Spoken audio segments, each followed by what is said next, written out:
Meeting room 4.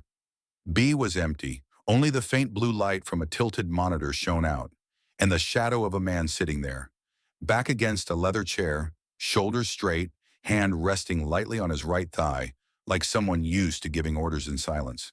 His mouth was slightly curled, unclear whether a smile or just a careless expression. On the screen, a video was playing. The camera was positioned low, somewhere under the meeting table. The angle was not for security, but for those who wanted to look at others from below. In the frame, a black woman sat alone, her hair neatly braided, wearing an office shirt, her cheek muscles tensed, as if trying to hold back every tear from overflowing. She pressed her lips, hands folded on her lap, but her thumb trembled slightly, like a baby bird curling up in its nest, afraid of being discovered alive. A choking sob sounded, not loud but clear, like a curtain being pulled during a presentation where someone forgot to mute the mic. The woman's expression was truly unusual. Why did she look so aggrieved? Sitting in front of the screen, the man leaned slightly forward, his calm look while watching the video also bizarrely strange. No one understood why anyone would take pleasure in watching such a negative video. His right hand gently touched the trackpad, and the video stopped playing. The screen went dark. Only one line appeared afterward. This evidence is not to be included in the internal report. What kind of evidence was so chilling, unclear, with no message or meaning? What was this man hiding? And would these documents ever be known? Let's explore this whole story together. Every morning at Shreveport City Hall in Louisiana, Tanisha Brown was always the last one in the elevator, not because anyone demanded it, nor because she was late, simply because no one liked sharing an enclosed space with someone like her. A black transgender person who cleaned hallways but spoke as if holding a degree. Tanisha knew this well, and she chose to arrive half a beat late so as not to make anyone uncomfortable, or rather, not to make herself uncomfortable. City Hall in District 7 remained brightly lit with white lights at night. The glass walls were so reflective, they showed even the things no one wanted to see. Tanisha swept the fourth-floor meeting room as usual. The swivel chairs were adjusted to exactly 45 degrees, the cleaning cloth folded in half, left hand pushing the cleaning cart, right hand holding the spray bottle. Every movement repeated with a rhythm she knew better than her own breath. But that night something felt off. As she approached the main conference table, the long table for high-level internal meetings, a tiny red light flashed under the table at the far left outer edge. A red dot lit up for half a second, not blinking, no signal light, but enough for someone like her, who had lived with a sixth sense all her life, to recognize that something was recording her without permission. She bent down, saw nothing but dust and wire gaps. But when she ran her hand over the tabletop, she felt a round mark like old glue from something stuck and then removed. This kind of taping was not from the technical department. Tanisha had seen real technicians working. Their tapes were never visible. Not part of the main system. Not for security purposes. So what was it for? Tanisha looked around. No one. She stood up, cleaned exactly the part she'd touched, and left as if she had never suspected anything. Yet in her mind, that red mark kept flashing, slow and steady, like a question waiting to be answered.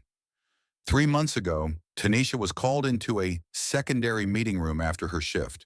No prior notice, no official invitation. Just a one-line email, unsigned. We want to discuss your cultural fit with the workplace. 10 a.m. tomorrow. She arrived on time, wearing a white button-down shirt and closed-toe shoes, her hair neatly tied up, nothing on her hands except a watch. Her face was so calm that even she didn't realize how many times she'd had to rehearse in front of a mirror to keep it so still. There were 3 people in the room. One from Human Resources, round face, smiling a lot, but not warm. A person from the administrative team, platinum hair, typing on a laptop even while others are speaking. And a man who didn't give his name, only introduced himself. I'm from Internal Administration Coordination. They didn't ask anything about work. No mention of working hours, timesheets, or hygiene quality. Only one person spoke, in a voice as soft as a lampshade covering. We want to understand more about how you handled the situation when you were called the wrong pronoun at last week's meeting. Tanisha looked up, trying to keep her eyes steady. I corrected it. Politely. The coordinating man nodded. You responded right in the meeting room while the other person was speaking. I didn't interrupt. I just said, sorry, it's you. And then the atmosphere broke. The HR person interrupted, a smile twisted as if programmed. We are not saying who's right or wrong, but your reaction made some people feel emotionally unsafe. Tanisha was silent, then spoke very clearly. Am I being judged for asking to be called by my correct name? All three people opposite looked down at the table at once, as if that question wasn't on the checklist allowed to be answered. The coordinating man folded his arms, speaking slowly. We need a peaceful work environment, Ms. Brown. There are things that don't need resistance. Just understanding your role. Tanisha froze. She sat upright, hands on her knees. And my role, according to you, is what? No one answered. The meeting ended after 22 minutes. No minutes, no signatures, no follow-up email. 2 weeks later, she was cut from the raise list. Internal reason, member considered a risk for cultural integration. Tanisha didn't complain. Maybe she thought that paper would just become trash anyway. Tanisha got home after 6 p.m. The sky outside was drizzling, raindrops tapping the window like a hand reminding her that silence is also a kind of violence. She took off her shoes, threw her bag aside, then sank down on the floor. Didn't turn on the light. In the darkness, everything appeared clearer. The face of the coordinator, the twisted smile of the HR person, the words, sometimes resistance isn't beneficial for progress. Tanisha bit her lip hard. One cheek twitched lightly, the side used to smiling to survive. They don't need minutes. They don't need proof that I'm wrong. They just need me to be too weak to argue back. She closed her eyes, and in the heavy beat of her heart, an image flashed, like a lightning tearing the night. Red light flashing, a light flickering under the meeting table. Flicker then off. She jumped up. Each frame of the morning replayed in her head like an invisible video. Who entered the room first? Which chair was pulled out? A round glue stain on the left side of the table. And that man, sitting directly opposite the camera. Tanisha walked to the table, opened her laptop. Opened again the list of employees who quit last month, notified by HR for rebellious and disruptive behavior. It was a suspicion sharp as a pencil sharpener blade. Maybe they've seen what I've seen? She started typing.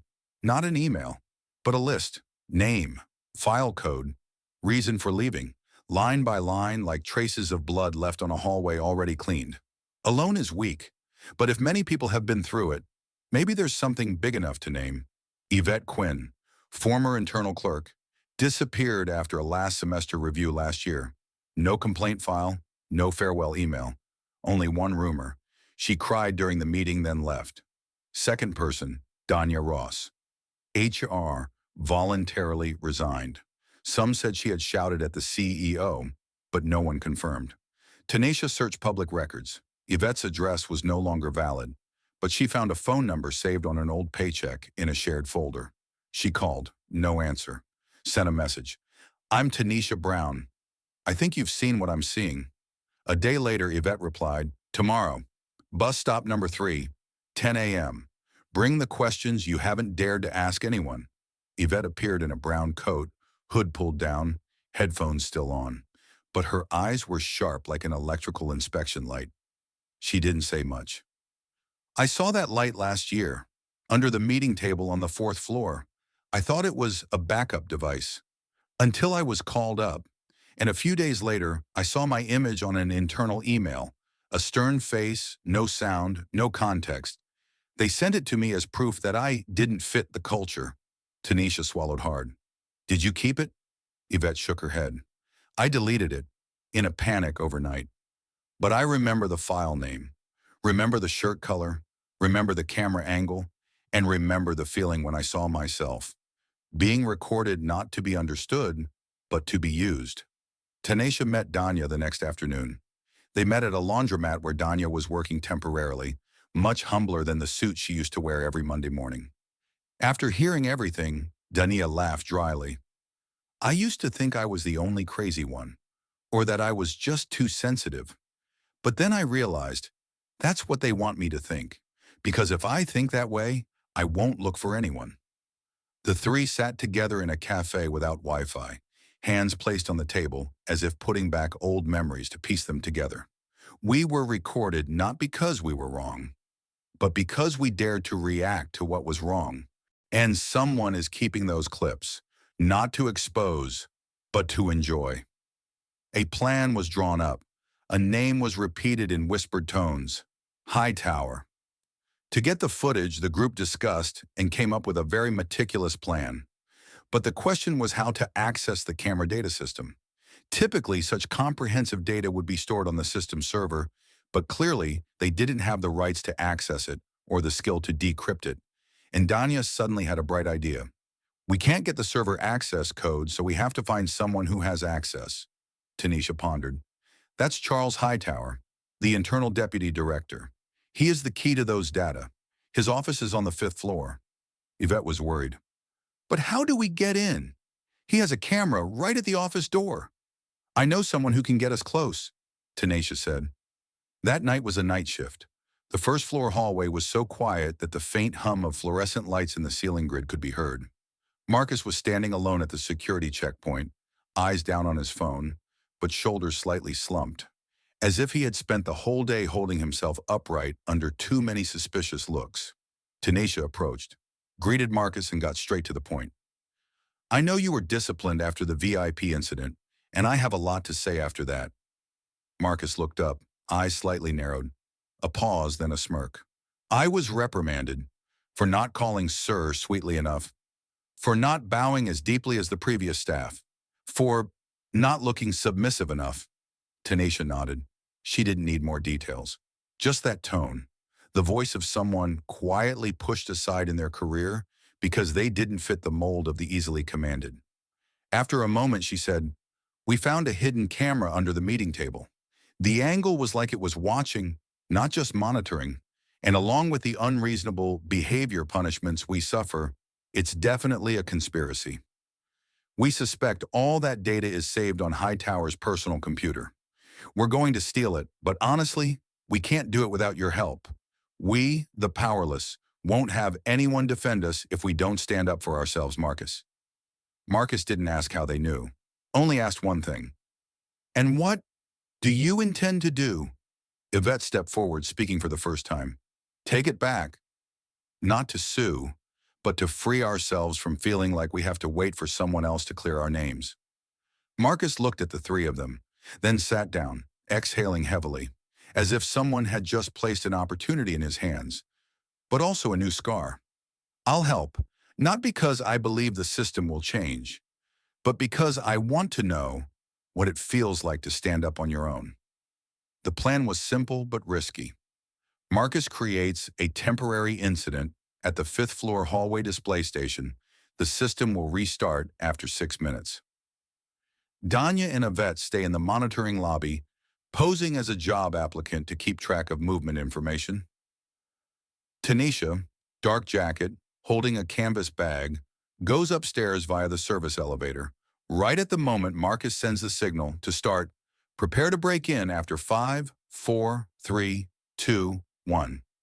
Good luck. The Hightower room is dark. The desk is not messy. The computer is still in standby mode. Tanisha puts on gloves, carefully plugs in the prepared boot USB. The screen lights up. The system isn't locked. She starts searching, looking for the video files. Where could they be, she thinks again? He wouldn't be so obvious. Then while scrolling, she sees a file named Black Reacts. That's the word he always used with her during interrogations. A small intuition makes her click it. And sure enough, all the secretly recorded data is revealed before her eyes. She starts copying. 3 minutes left. She scrolls quickly, then a folder below catches her eye. Archive Crockett J. She opens it, a video. The date is nearly 3 years ago. On the screen, a black woman, standing in a meeting room, pointing straight at the board. Standardizing emotion is not culture. It's conditioning the weak. Tanisha freezes. She was recorded too. She drags the file. The clock flashes red. 2 minutes left. At that moment, the headset crackles with Danya's voice. He's coming back. Marcus saw him leave the party early. He's going upstairs. "Sister Tanisha, come out." But Tanisha doesn't withdraw. "Almost done. Hold him off for me a little longer." Marcus outside looks at the clock. No time left. He runs to block Hightower just outside the elevator. "Mr. Hightower, someone is asking for you in the lobby. A rather elegant woman, talking about public investment. At this hour? She says it's important." Hightower frowns curtly. "I hate these pointless PR stunts at the wrong time." Then he turns around muttering, "What a waste of time, damn it." Meanwhile, the computer screen shows, "Transfer complete." Tanisha pulls out the USB, shuts down the computer, restores everything to the original state, leaves no trace. When Hightower opens the door, the room is still as if no one else had passed through. And in the lower corner of the hallway camera, the spot where Marcus had jammed has been restored to its original state. When the group meets again in the car, everyone breathes a sigh of relief. The USB is placed in a small steel box, locked with 2 layers. Danya smiles softly. He won't know what just slipped from his hands. Yvette exhales, light as an old wound just unbandaged.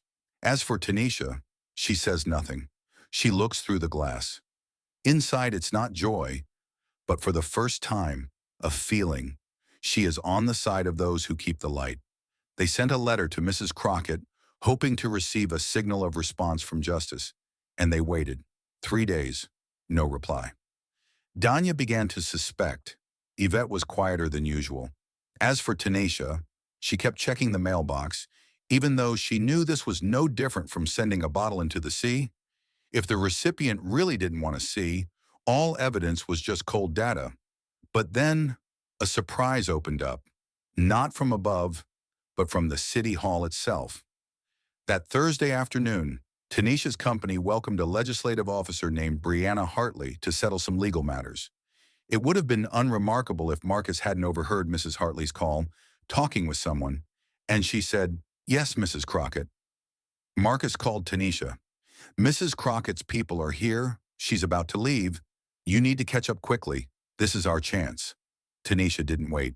She called Danya, messaged Yvette. The 3 arrived at City Hall just as Brianna was leaving the meeting. Tanisha was the first to speak. "Excuse me, are you Brianna?" "I'm Tanisha Brown. I work here, but people like us are being secretly videotaped, monitored, and controlled by a system. I sent Mrs. Crockett a letter but haven't received a reply. Can you help me?" Brianna was startled by the bluntness, but also surprised. "A monitoring system? Do you have any evidence?" And the 3 had a conversation with Brianna, whose expression shifted from frowning to moved, sympathizing with what they had to endure. And even more surprising when Ms. Crockett herself was also involved. "We thought it was just a simple covert system to monitor behavior. But when I saw Ms. Crockett's recording file, I was shocked. I thought this could go much further." Brianna paused, did not withdraw her hand, did not avoid.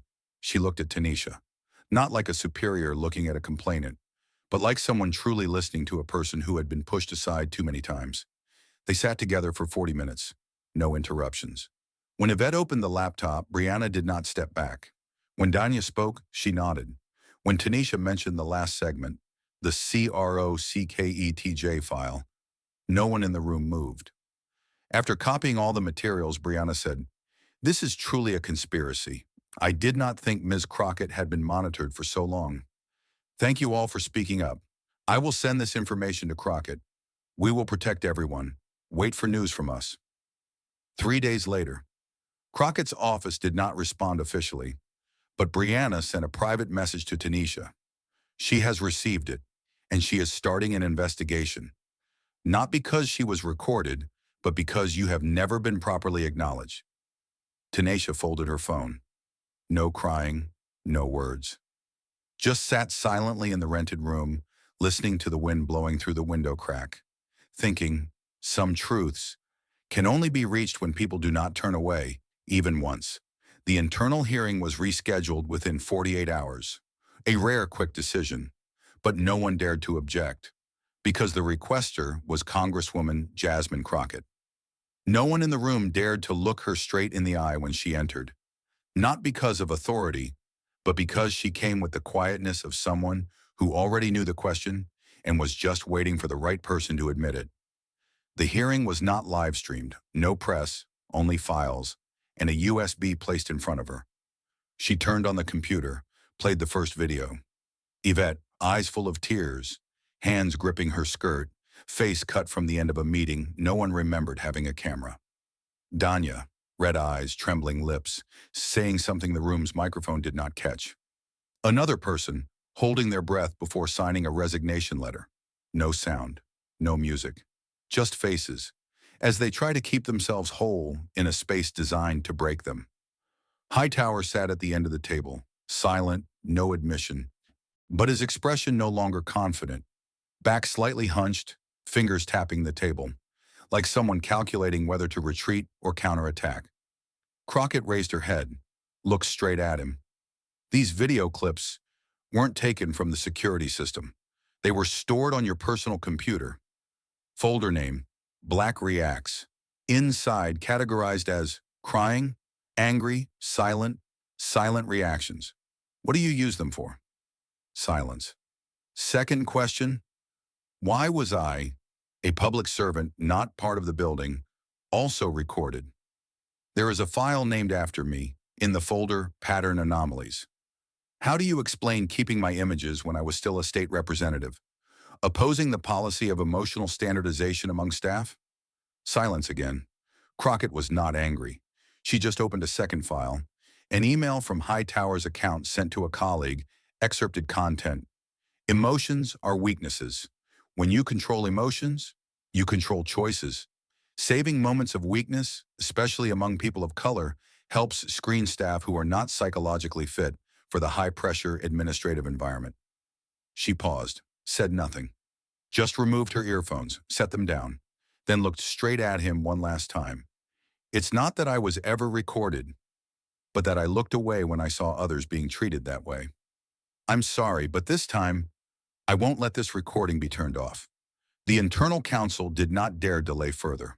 Hightower was suspended immediately, awaiting prosecution for charges of systematic invasion of personal privacy, abuse of official power to monitor and collect sensitive data, illegal storage of employee images and emotional expressions for unclear purposes.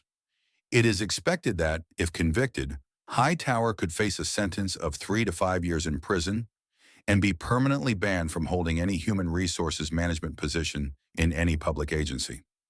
Danya, Yvette, and 4 employees previously labeled as culturally unfit were reinstated. No one forced them to come back, but they were invited, and this time they had the right to choose. Danya refused. She chose to continue working at the small bookstore, where children of color read books without fear of having their spelling corrected for using the word mien, a Vietnamese pronoun for self. Yvette agreed to return, no longer as a clerk, but as the coordinator for the internal cultural diversity policy, a position that hadn't existed before. And Tanisha? She was silent during the invitation meeting from the board. She didn't speak hastily, but the following Monday morning, she walked into the building wearing an old gray coat, carrying a folder, and said to Marcus, "I'm not coming back to be forgiven. I'm coming back because I no longer want anyone to have to choose between existence and invisibility." Crockett proposed establishing a new department, Office of Minority Employee Rights Assurance. The first nominated head, Tanisha Brown. At the launch, without flags, without speakers, Crockett said one sentence, not recorded in the minutes. "I used to believe that people like you couldn't stand up to the system without being crushed. But now I know the system can only crush us if we let ourselves stay silent long enough." On the 5th floor, Hightower's old office nameplate had been removed. The broken camera corner was patched up, but not replaced. There was only a small paper, someone taped with transparent tape, handwritten, "No need to come back. The real people are already here."